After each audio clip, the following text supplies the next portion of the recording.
Welcome to Upside Down Mirror, one woman's true story of a twin flame journey, a reflection of true love, true hate, and everything between, where everything and nothing matters at the same time.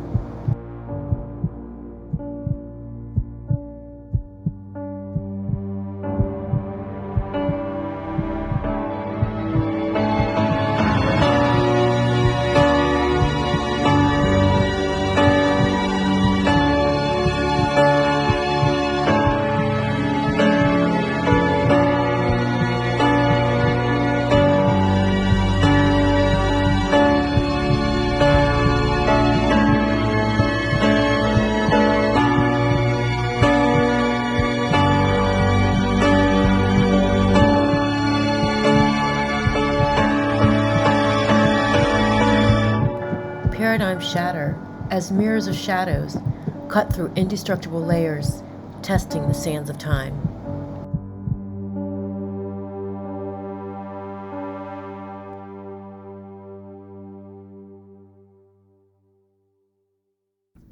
Hello everyone, and welcome to episode 2 of Upside Down Mirror. If you remember from episode 1, I had just got done having an interview with Gabe at a restaurant at Deep Creek Lake. On my way home, I had heard over the radio that Niall's band would be playing at Deep Creek Lake soon. I was super excited to see him. The next few weeks went by, and I could not help but to have a strange magnetic pull towards Gabe. As we were working together very diligently for him to start moonlighting at my practice, my heart would beat rapidly just by answering his call or checking emails. Most of our correspondence at first was through email, text, or over the phone. Here and there, both of us would let out subtle cues that we were interested in one another, but for the most part, I felt like both of us worked very hard at trying to hide our attraction, waiting for the other one to say something first. Also, there was the issue of crossing the boundaries, him being the lead psychiatrist at my practice and me being the owner. Definitely crossed my mind that it could be a conflict of interest. Life at my practice kept me busy, along with my children and my friends. I was very happy just being alone at the time. However, before I knew it, it was time to go see Niall's band at the Black Bear at Deep Creek Lake. I was super excited to see what our reunion would consist of, wondering what he would think when he saw me, if he missed me, if he still had that strange pull towards me as I had towards him. However, when I got there, if he could have wished me away, he would have. He ignored me, but I went up and I said hi. He immediately looked at me and said, "I'm sorry, but my girlfriend's here." Just then, a gentleman came over and asked me to dance. And he looked at me and said, "Well, why don't you go dance with him?" And I said, "I don't want to." And then he reiterated that he had a girlfriend. So I went about my way. I was heartbroken momentarily. I was still very attracted towards him. I felt used and very unimportant. So I left there feeling a heaviness in my heart. However, my heartbreak did not last that long because Gabe was coming into my life full force. He asked me out for business dinners quite often. He invited some of the staff as well. So at first it was a bit confusing as to whether or not this was truly business or if he had an underlying interest in me as well. The signs were there. We were giving each other eye contact, smiling, and touching each other on the arm and shoulders when opportunity arose. When I was around him, I was pulled towards him like a magnet. I found myself thinking about him a lot, wanting him in every way. Finally, after many dinners and many small business meetings, and getting things organized for the practice, He invited me to a dinner at Deep Creek Lake with just he and I. After dinner, we went walking at Swallow Falls, a beautiful falls. The weather was perfect. It was late evening. The sun had just went down. We hiked over to a rock right in front of the falls where we could feel the water splashing onto our face. He asked me if I would meditate with him. Of course, I was super excited. I've been always spiritual, and to have a guy wanting to meditate with me and have an interest in that just made me feel comfortable and at home. Gabe sat right across from me with our knees touching, took a deep breath, took my hands, closed his eyes, and started to meditate. I immediately felt the presence of his energy intertwined with mine.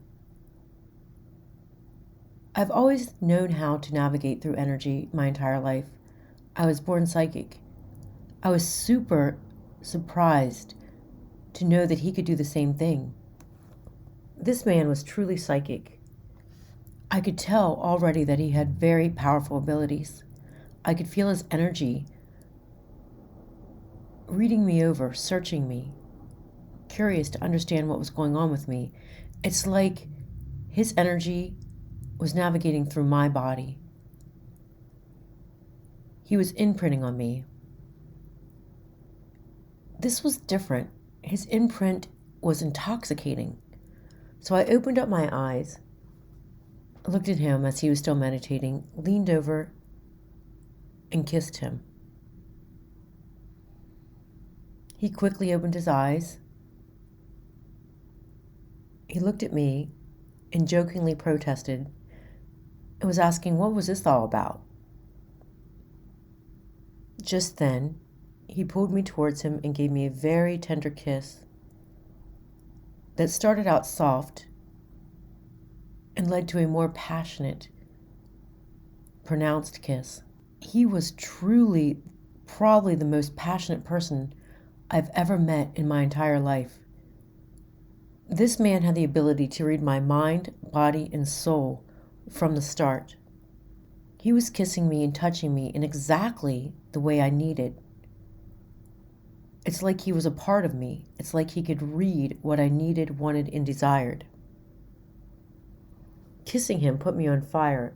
Every single atom of my body lit up, and I could have kissed him forever.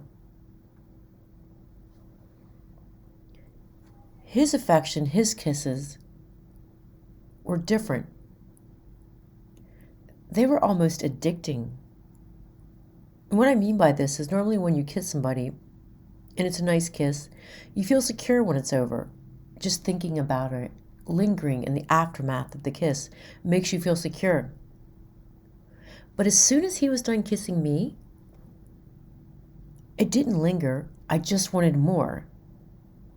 There was no aftermath, nothing to bask in. It was like being cut off cold turkey. In order to feel that excitement, I had to be in the kiss, in the embrace, in the touch. This soon would become quite the problem. I didn't think too much of it at first. I didn't really realize how abnormal that was. I just chalked it up to me missing him because our connection was so strong and so powerful. It didn't take very long at all for me to start to see a different side of him. Right after the kiss by the falls, we took each other's hands and walked back to the car. He looked me in the eyes. It was a different look, like a mischievous look, like someone that was planning something. And he said, "Please don't tell anybody about this. Don't tell anybody about the kiss." My heart sunk. Another guy who just wanted to hide the relationship. He squeezed my hand and said, "Don't worry, it's not because I want to hide the relationship." Once again, like he's reading my mind. He said, "It's because I'm the doctor and you're the owner of the practice, and I don't want people to get the wrong idea about me before I even start.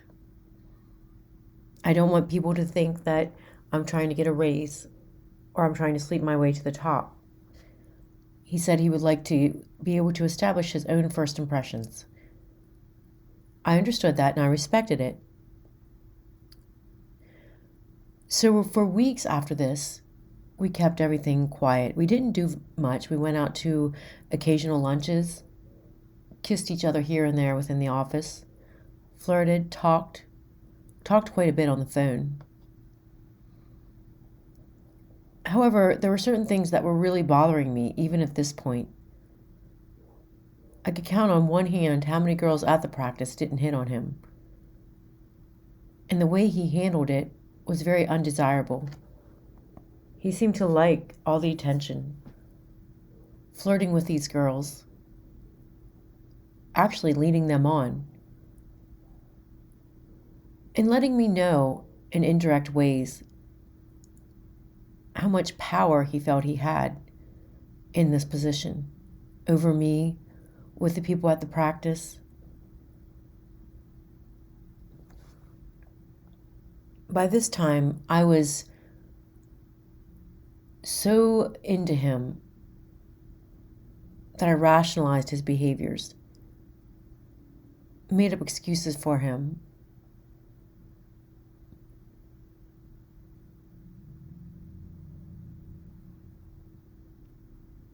It seemed to me, though, after about 4 months, things started to shift. He asked me out one night after work. He wanted to take me to dinner, just the two of us. So we left our stuff at the office and went to Japanese. The conversation was great. He made me laugh. He was a gentleman. Told me during dinner how much he really liked me, how he enjoyed talking to me, how he could see me in his life, that he was extremely attracted to me, and not only that, told me I was a very good friend to him, even at the beginning stages of our relationship.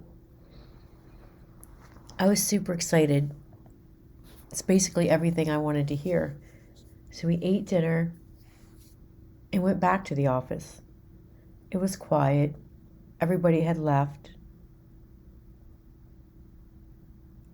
We walked into my office. I was looking into his eyes, and we started to make out. He has absolutely gorgeous brown eyes. Every time Gabe looked at me, his eyes sparkled, like he knew a secret that he was about to tell me. And the only way I would learn it is to connect with him through kisses and caresses. He was very seductive in a way that I've never encountered my whole entire life. Surrendering into his energy of seduction felt like a web that I wasn't sure I could get out of. But the scariest thing is I wasn't sure I wanted to get out of it. It felt dangerous. I knew I could get lost, but it was so intoxicating.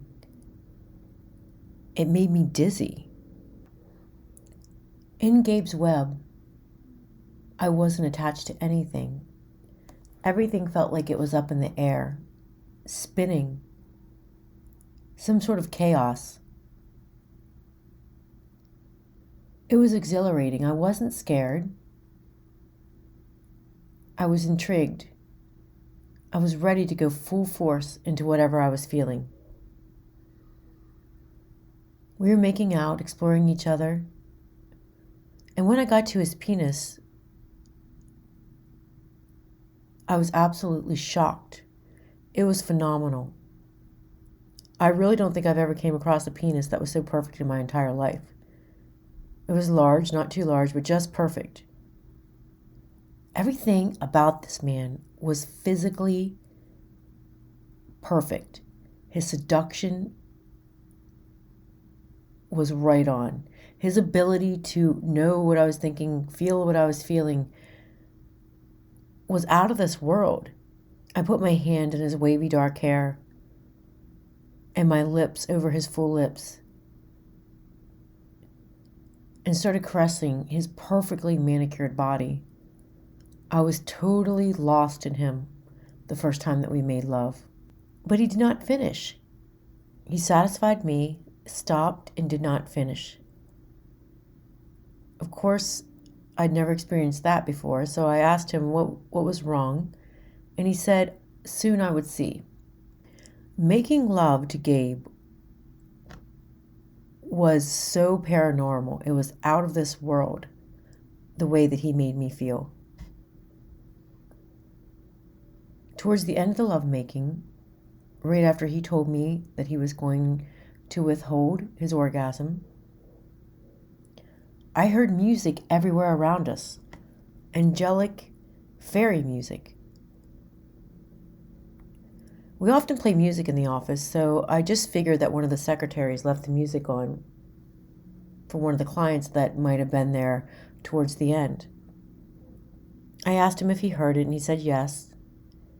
We got up to walk around the office building. It was about a 2,000 square foot building, looking to find the music that was playing. However, there was no music playing.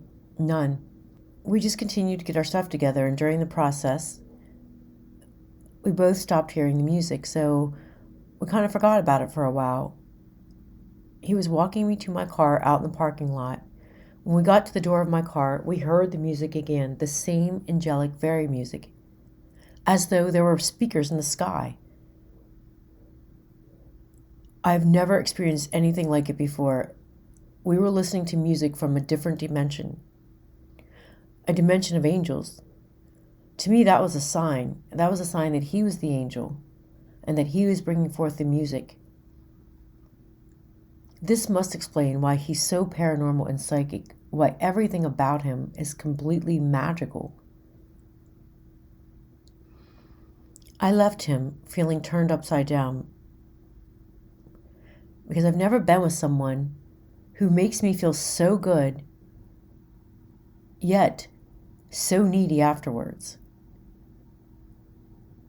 Just craving more and more and more. Like I couldn't wait. Like literally I could not wait to see this man again. Once again, I just thought maybe this is what it feels like to really fall in love, to really connect with somebody. The next couple days at work, I noticed some changes in him. He wanted to know everything about what I was doing with the business, who I was talking to in reference to the business, who I consulted with to make business decisions. Of course, I asked him, why all of a sudden he was concerned in these matters. He said it was because he was trying to build a future with me, and he wanted to build a foundation where both of us were making the decisions, where both of us had a say. He wanted to learn about my life and everything about me. The second time we were together sexually, if you can believe it, was even more paranormal than the first time. We started to make love. Once again, his kisses, I was just totally lost in his kisses. I could kiss this man for hours upon hours. I could make love with him hours upon hours. His stamina, his strength, his endurance, I've never seen anything like it. So the first time we were together was amazing, but this time blew me away. When I orgasmed, this orgasm lasted for 1 hour. I couldn't stop orgasming. And I looked at him and I said, I'm going to have to go to the emergency room because I can't stop this orgasm. He kind of chuckled, took a deep breath. Like he knew exactly what I was going through and said, it'll stop, just give it some time. So I looked at him and I asked him where he knew how to do this. He said, I've never learned how to do this. I thought you knew how, because this time when we were together, we experienced full-blown Tantra. Neither one of us had claimed to have practiced Tantra, studied Tantra, or know anything about Tantra. But our energies were communicating together before we even had a chance to. We were following the synchronicities of our energies through our lovemaking. Our breath took on its own life force. The microcosmic orbit between the two of us was very natural and in sync. The tantric orgasm can last for even hours at a time, which I didn't know. After this experience, our sex life became extremely satisfying. We made love by doing Tantra at least 3 times a day, sometimes for hours during those days. I would have full-blown tantric orgasms, so would he. He even knew how to initiate the tantric kiss, which I learned later by studying Tantra after this experience. It's like he just knew how to do everything naturally. After a while, it became a game. He would count how many tantric orgasms that I would have in a row after hours of lovemaking, to the point where when we got up to about 30 orgasms, I remember telling him, I don't know if I can do this anymore. And he would insist upon it. And I just thought, wow, this is a very selfless man. But the whole entire time, what I didn't realize is that as far as I thought that I was in his web after the first kiss, this is nothing compared to how entangled I was in his web after the tantric lovemaking. I didn't notice all of a sudden when he just turned completely controlling. I would go to work when he was at work. He would be seeing patients, and it might be time for me to leave to go even see my kids, practice basketball with my son.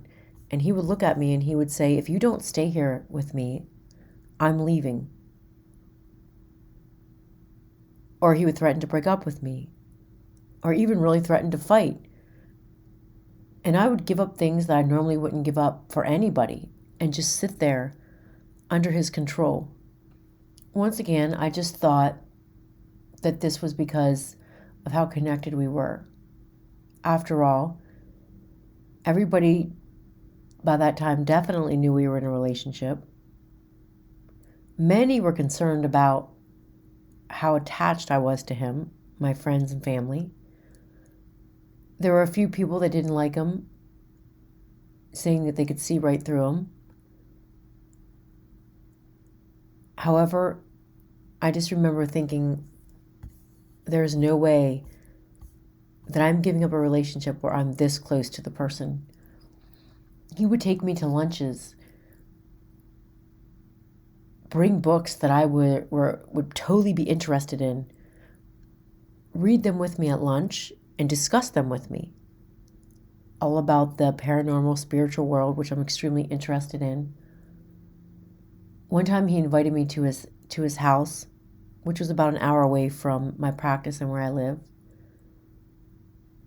And he took me for a ride in his truck, and what he did the entire time was just listen to his favorite meditations with binaural beats. I would go home with him. He would cook with me, cuddle, start a fire. Every time I would think about getting mad at him, he would do something amazing.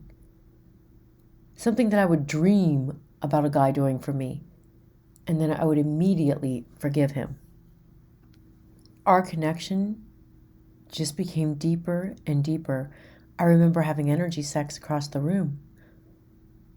I know when I was about 10 years old, I watched the movie Cocoon, and I knew that I would be doing energy sex from across the room when I saw the aliens doing it in the pool in that movie. It was awesome. He would sit on one side, I would sit on the other. I would orbit my energy into his body, and he would orbit his energy into mine, and we would have energy sex. It was beautiful. One time I was exercising and he was at work, and I was at my house exercising. I heard my cell phone ring, so I ran to the phone and I answered it. But I wasn't out of breath when I answered it. But he said, I called you because I knew you were exercising and I could feel that you were out of breath. Other times he would call me right after I was done laughing and he would say to me, I could feel that you were laughing. And if I didn't believe that, I was completely convinced when I was driving to go someplace one time, and I was looking at the sign, and it was like go east or west, and I didn't know if I took that specific direction, east or west.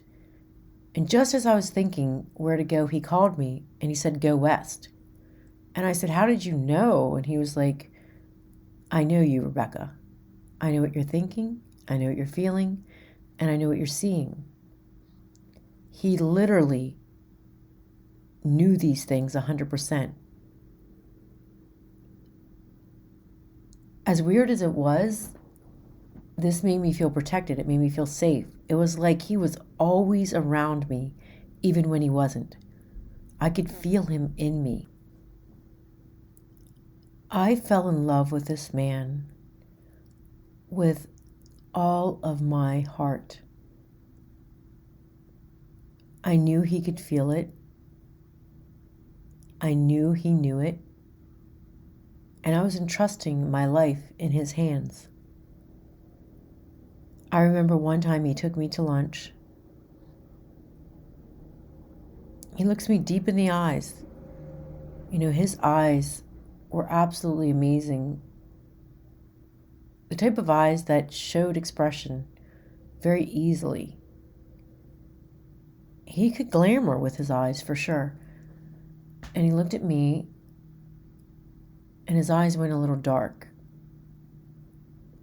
Almost like some of his soul left. And he stands up and he says, I have to take your light, but I don't want to.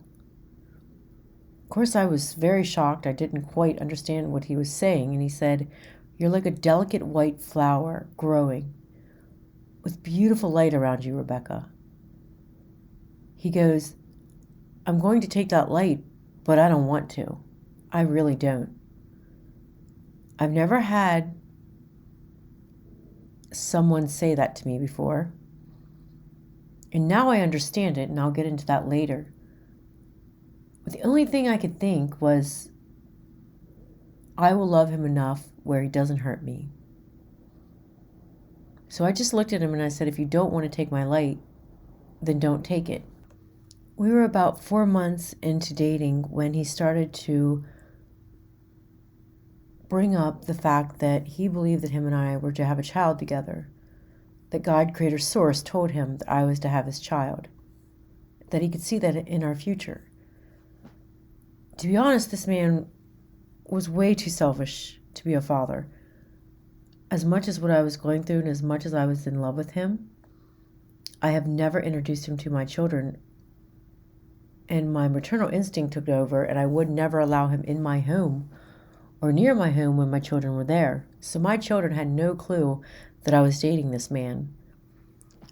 I would see Gabe on the weeks that my ex-husband had my children because we had joint custody. So I told him I didn't want to have a child with him. I didn't trust him, that fathers have to be selfless and seem like they want to take care of other living beings. I was in love with him, but I knew he was very selfish, narcissistic, and I absolutely felt from the bottom of my soul that he would not make a good father. However, this became an obsession with him. He talked about it constantly, kept saying that it's in our destiny to have this child, that I was supposed to have this child with him. So shortly after, I got on birth control. I've never believed in birth control in my entire life. I think it's very toxic for the woman's body. But he was so adamant about getting me pregnant, and we were so sexually active that there was no way I was taking the chance. So I got on birth control, and I remained on birth control for quite some time. The business was expanding quite a bit. My patients really had no room in the waiting room.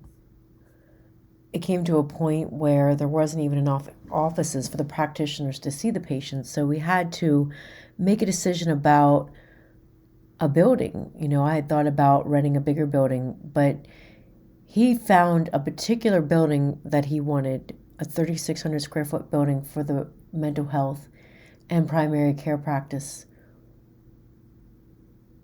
And he wanted me to buy the building. And I remember saying to him, that's such a large commitment to buy a building. I'm such a spiritual person. I love the energy work I do. I wasn't even really sure if I wanted to commit the rest of my life to a primary care mental health practice because of my passion for integrative energy medicine and spiritual healing.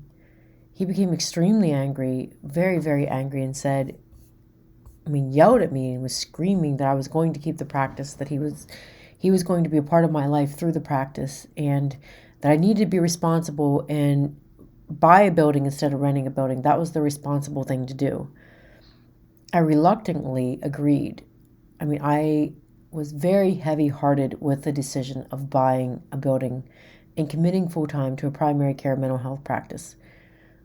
I didn't believe in psychotropic medications or pharmaceutical medications, and I just felt so disheartened in this decision, but I honestly felt like it was the only way to keep this relationship with him, because after all, he was a psychiatrist.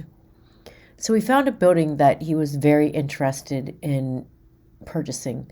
At first, I didn't like the building at all. It was downtown.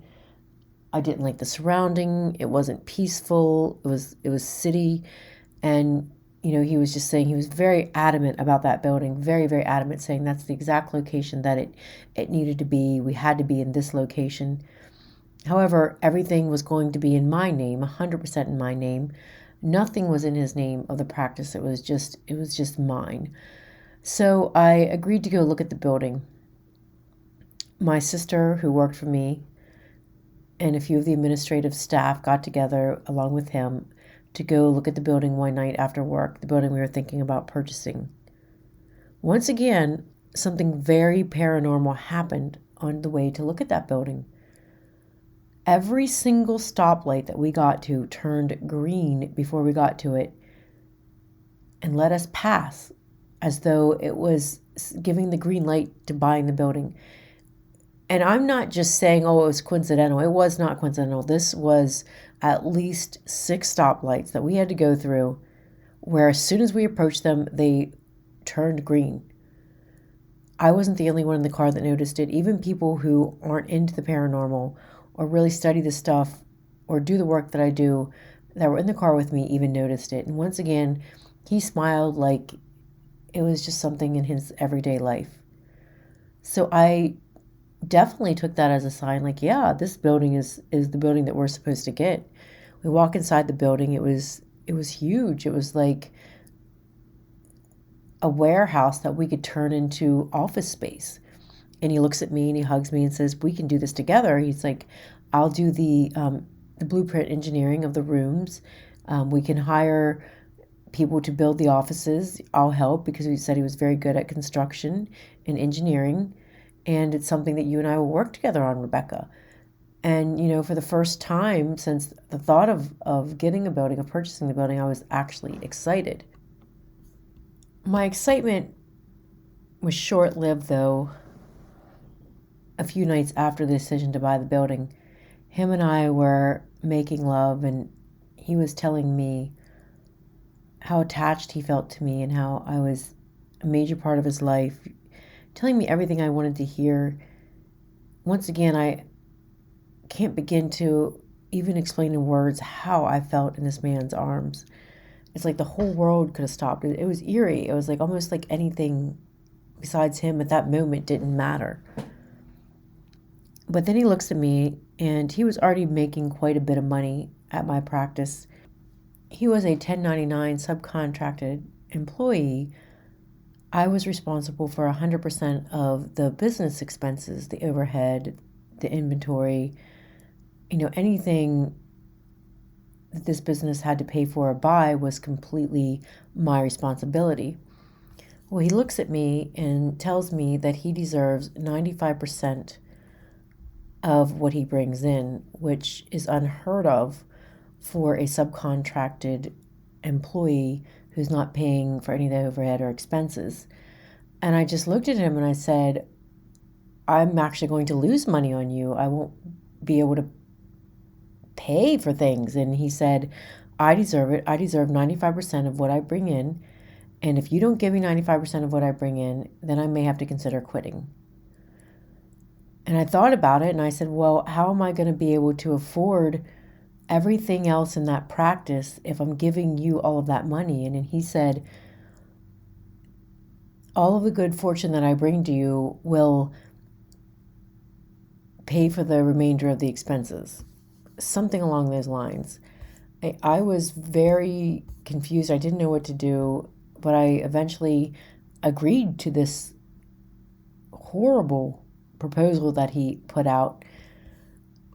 I mean, it was extremely difficult to tell my sister, who is like a business manager, of my decision. I mean, she literally thought I had gone crazy, giving this man 95% of the income being brought in through psychiatry. But I did it.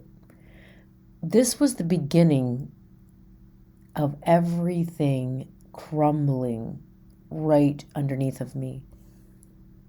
Things were about to happen that I could not even imagine possible at this point. I will end here, and I hope you guys join me for episode 3 of The Upside Down Mirror. However, I would like to end with a note. As you hear my story through this podcast, I want you to remember that everything internal is reflected in our external world. So, one of the biggest learning lessons through my whole experience in this process is everything that happened to me was a reflection of ultimately how I felt about myself. So I do want you guys to keep that in your mind throughout this journey with me.